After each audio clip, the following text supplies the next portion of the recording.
Smoky fire in the hole. Let's cook up some Socca Italian food. Stay tuned. Okay, let's put together this Socca. And what this is an Italian, a northern Italian dish. And I got it from a guy named Rivet Gardner. And he got it from a cookbook by a lady named Lidia Bastianich, who happens to be the owner of a restaurant in New York called Becco's. And it's my cousin Marie's favorite restaurant. And my cousin Marie is the lady who gave me the Frosty Root Boy mug. So thanks, Marie, and I hope you like my recipe. It's Rivet Gardner's recipe. I'm going to put a link down in the bucket for Rivet Gardner's YouTube channel. You got to go check the dude out. He's got some amazing stuff going on. So let's start this process here. We got some potatoes that we sliced up, and we're going to put a good helping of homemade pesto sauce. And I got the recipe for the pesto sauce from Rivet Gardner.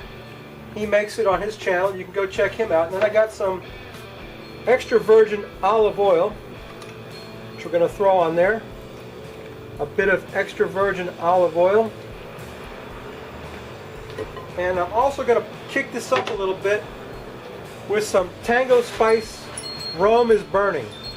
If you're not familiar with Tango spice, it's just the best spice blends on the market, and don't be put off by the name Rome is burning, because it's not all that hot. It's just very flavorful, an excellent Italian spice. I'm going to put quite a bit of that on there, on those potatoes. Then we gotta mix them up and let them. There goes one. Okay, we gotta let them marinate in that pesto a little bit. Yeah, and some of that Tango spice on there. That's good stuff, man. Alright, we get our pesto, our potatoes in the pesto. Let them marinate for a little bit. I'll bring you right back and show you what we're going to do with that. So stay tuned. Okay, our potatoes have been marinating in the pesto. What we're going to do now is layer them in this pan. This is like a lasagna pan. And this is kind of like a northern Italian lasagna, I guess you could say. So we're going to layer our potatoes in there. Get a good layer on the bottom of the pan with that in there. Okay, you see where I'm going with this, right? You don't need to watch this whole thing. So let me get these potatoes layered in that pan, and I'll bring you right back, show you the rest of this. I've almost got the bottom layer done, okay? So stay tuned, we'll be right back, and I'll show you what we're going to do with this.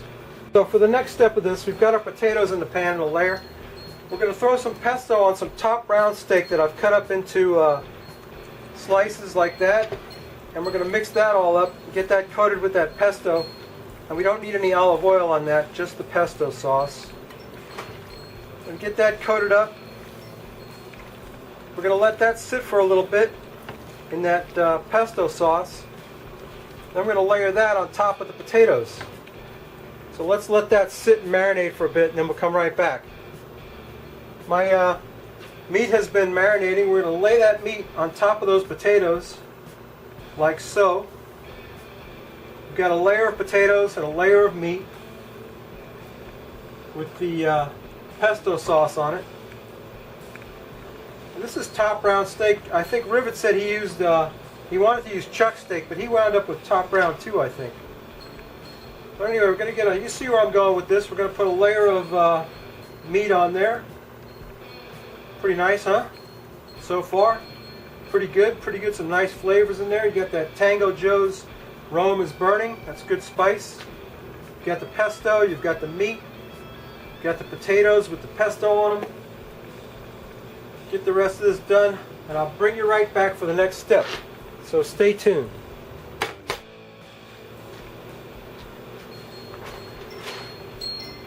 Okay, the round steak with the pesto is on there. So the next thing we're going to put is some red cabbage on top of that, like so. Got a layer of red cabbage, and you know, Rivet, he put 2 layers of cabbage. I'm only going to put 1, because I mean, I like cabbage, but I don't like it that much. And I'm just going to put a layer of red cabbage on there. There you go, red cabbage. Nothing better than that, is it? So far you got all the food groups here. You got potato, meat, and cabbage. What else is there? Looking good, huh? Good stuff. My pan is almost full, and I still got to put another layer of potatoes on there. So let's get the next layer of potatoes on there. Here we go with that. Oh, you know what I forgot to do? I forgot to put the butter on top of the meat. We're supposed to dot the meat with butter. So I guess I'm going to pull this aside and throw some butter down on top of that meat.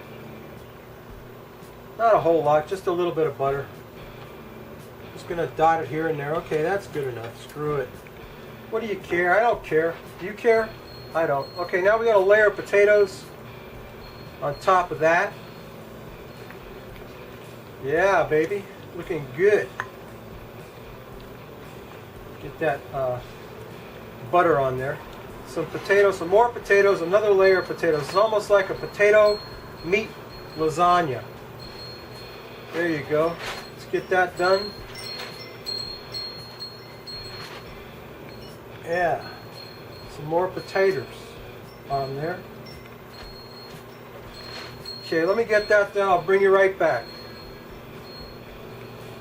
Okay, the last layer of potatoes is on there. So all we're going to do now is throw some wine on top of that.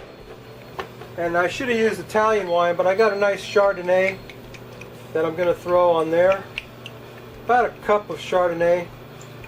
And I just washed off all the pesto, so I'm going to have to put back some pesto on top of that. Alright, I'm screwing up by the numbers, huh, Rivet? It'll still turn out, I bet. It's going to be fine. There you go. There's your pesto. See, Rivet did it like this. He put the wine in the corner of the thing. So about a cup of white wine in there. And that's it. All we got to do now is, well, we're going to hit it with some more Tango Joe's Rome is Burning, because I like it. There you go. That's looking like something now. What we're going to do now is cover that. And if you have an oven, you can put that in your oven. But I'm going to put it on my grill, because I don't have an oven. Anyway, come back for the exciting conclusion of this. I think while it's cooking, it's going to take 2 hours. I believe we're going to drink a beer. So please, stay tuned. So when's the last time you had a nooner? I can't remember the last time I had a nooner. But Sierra Nevada has made it possible now for us to have a nooner all the time with their new beer, Nooner. What do you think about that? Sierra Nevada Nooner is a sessionable Pilsner, German-style Pilsner, original something session. Nooner is our version of the classic style Pilsner, 5.5 ABV. You could drink that all day. A nice low ABV. Sometimes you don't want to get drunk. Sometimes you just want to drink a beer. Let's pour that out. It's a beautiful, beautiful yellow, golden yellow color and clear. Clear as a mountain stream. A Pilsner roll. You know you like a Pilsner, right? Look at the color of that. Can you see that? Yeah, it's nice and yellow. That's pretty. Let's take a sniff of that. Look at the head on that roll. Isn't that perfect? Let's take a sniff. Wonderful. You can smell the hops and the barley. That's beer right there, not that stuff you guys drink, that butt wiper. That's a beer. Let's quaff the froth, roll. What do you think?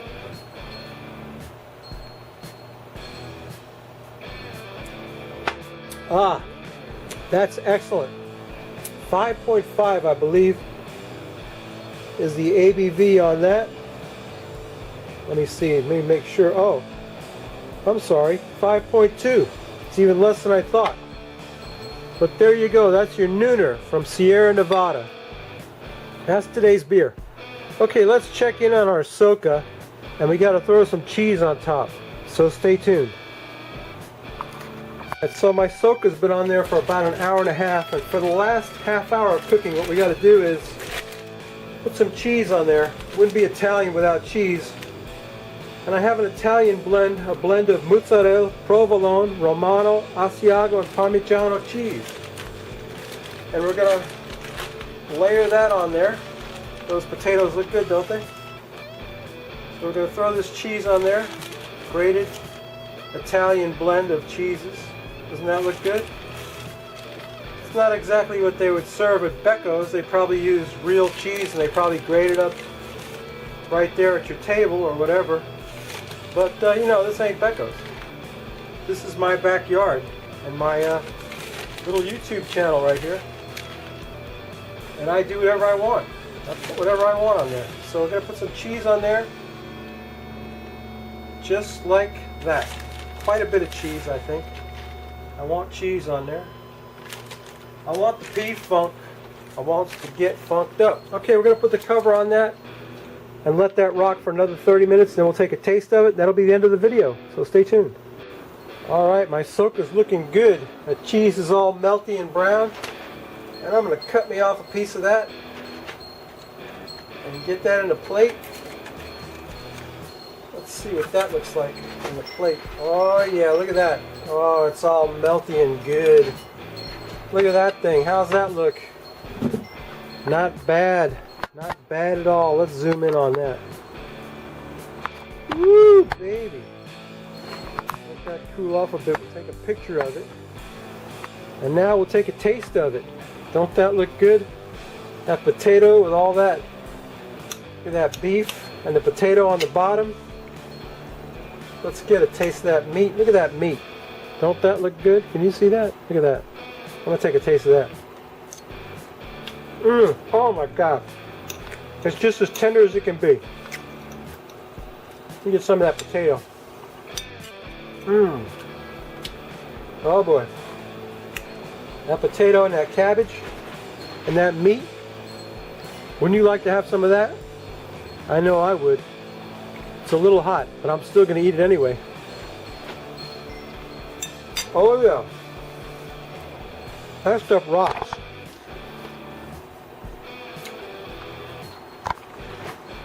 Sorry, I got a mouthful.